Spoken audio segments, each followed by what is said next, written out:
புட்டு பொடி, அப்ப பொடி, நிறைய தேங்காய், உப்பு போட்டு மாவை நல்லா மிக்ஸ் பண்ணி எடுத்து வச்சுக்கோங்க.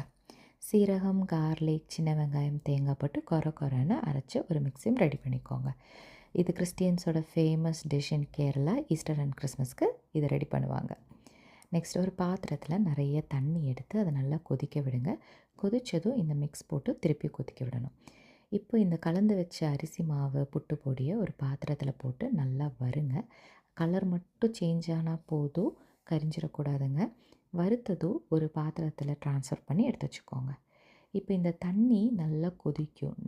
கொதித்ததும் கொஞ்சம் தண்ணி எடுத்து இந்த மாவில் ஊற்றி மிக்ஸ் பண்ணி மூடி வச்சுக்கோங்க. அந்த சூட்டிலே மாவு வேகும்.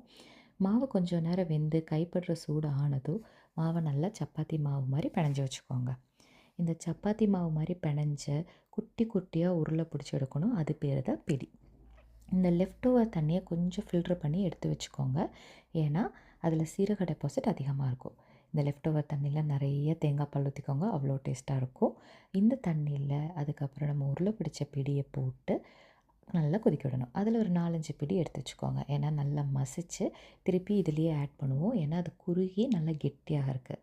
எவ்வளோ தண்ணியாக இருக்கக்கூடாது, நல்லா வெந்து குறுகி வரணும். நல்லா மூடி வச்சு ஒரு 15 மினிட்ஸ்க்கு கொதிக்க விடுங்க. நல்லா குறுகி சூப்பராக பிடி ரெடி ஆயிடும். இது கூட சிக்கன் குழம்பு வச்சு சாப்பிட்டா அப்படி இருக்கும்.